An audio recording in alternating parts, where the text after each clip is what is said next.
अब देखते हैं क्वेश्चन, निम्नलिखित में किसका दशमलव प्रसार शांत होगा। देखिए बेसिक में भी पढ़ाया था कि शांत होने के लिए परिमेय संख्या का जो हर है वो हर, ये क्यू हर को बोलते क्यू, और क्यू किस रूप में होना चाहिए, 2 पर पावर m इंटू 5 पर पावर n के रूप का होना चाहिए।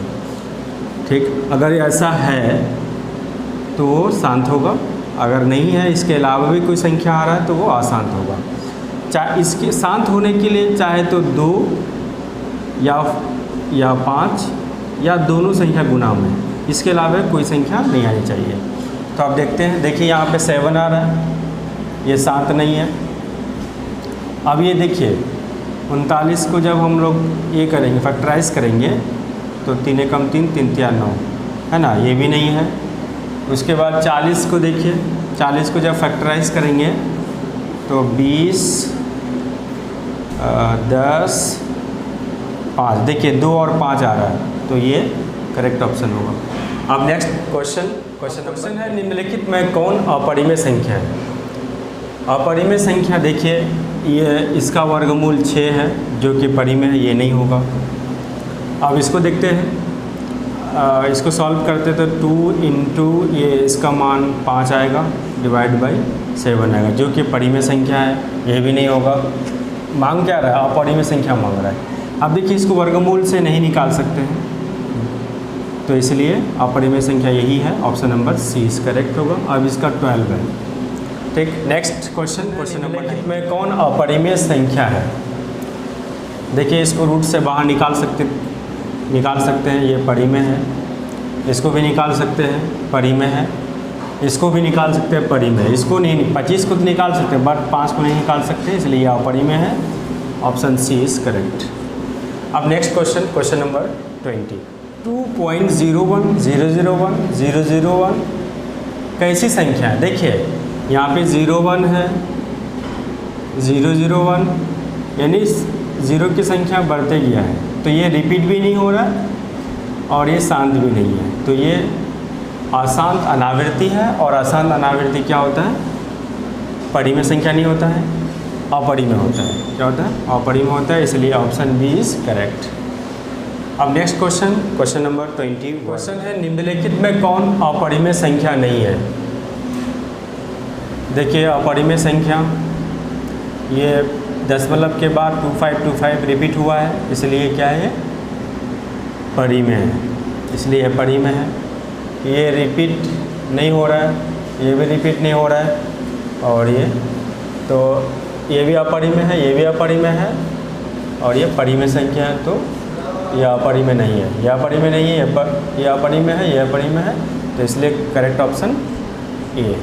अब क्वेश्चन नंबर 20 क्वेश्चन है कि निम्नलिखित में कौन 4/9 का दशमलव रूप है। तो भाग देना होगा, 9 से 4 को नहीं चलने वाला, 0 पॉइंट यहाँ पे 40 बन गया, 9 जगह 36, फिर 4, फिर 0 आ गया, फिर 9 जगह 36, यानी 4 रिपीट हो जाएगा, तो ऑप्शन हो जाएगा ए, ऑप्शन ए इज करेक्ट, यानी इसमें 12। ठीक है, अब ऐसी संख्या है, परिमेय, अवास्तविक, अपरिमेय, इनमें कोई नहीं। हम लोग बार बार पढ़ते हुए आ रहे हैं कि पाई अपरिमेय संख्या है, इसलिए ऑप्शन सी इज करेक्ट। अब नेक्स्ट क्वेश्चन नंबर, पाई का सन्निकट मान। हम लोग जानते हैं कि पाई का जो करेक्ट मान है वो मान नहीं होता है। पाई का जो माना जाता है 22/7, तो 22/7 है, पाई का सन्निकट मान 22/7 है, इसलिए ऑप्शन बी इज करेक्ट। अब नेक्स्ट क्वेश्चन 1/4 और 1/3 के ठीक बीच वाली संख्या ज्ञात कीजिए। बीच वाली संख्या हम लोग निकाले थे कि इसको और इसको जोड़ के 2 से भाग दे देना है, तो 1/4 प्लस 1/3 जोड़ के 2 से भाग दे देना है, तो 2 से भाग दे। अब इसको सॉल्यूशन करते हैं, 4 या 12 एलसीएम हो जाएगा, और यहाँ पे 3 प्लस 4 या 12 यानी 4 बाई 2, यहाँ पे आ जाएगा 7/12, और ये डिवाइड में है, उसको उलट जाएगा तो 2, तो अब ये जाएगा 7/12 24। देखिए 7/12 24 यानी ऑप्शन बी इज़ करेक्ट। अब नेक्स्ट क्वेश्चन है, पाई के संबंध में निम्नलिखित में कौन सा कथन सत्य है। देखिए हम लोग पढ़े थे कि पाई का निर्माण कैसे होता है।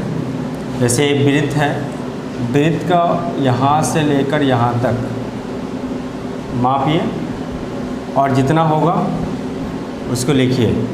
तो मान लेते हैं कि सी हुआ, फिर उसके व्यास को मापिए, फिर यहाँ लिखिए, मान लेते हैं कि डी है, ठीक है। यानी तब किसका निर्माण हो जाता है, पाई का निर्माण हो गया।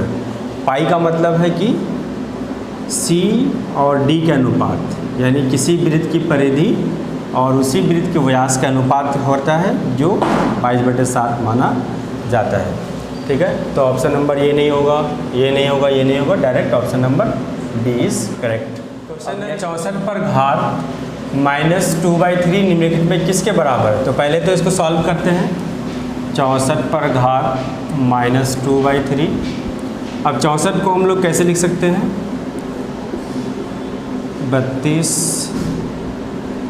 16 8 4 2 दूना 4 दूना 8 दूना 16 दूना 32 दूना 35, यानी 2 पर पावर 1 2 3 4 5 6 लिख सकते हैं, और उस पर घात 2/3। देखिए घातों पर घात तो क्या हो जाता है, घात गुना हो जाता है।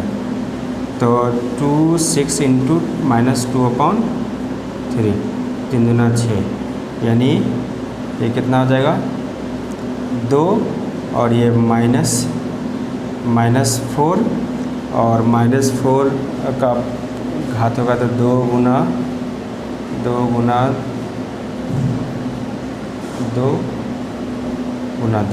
दूना 4 दूना 8 दूना 16, और ये -16 में होगा। तो अब इसको जब उल्टा देंगे तो ये प्लस में आ जाएगा 1/16। तो ऑप्शंस होगा B, option number B is correct.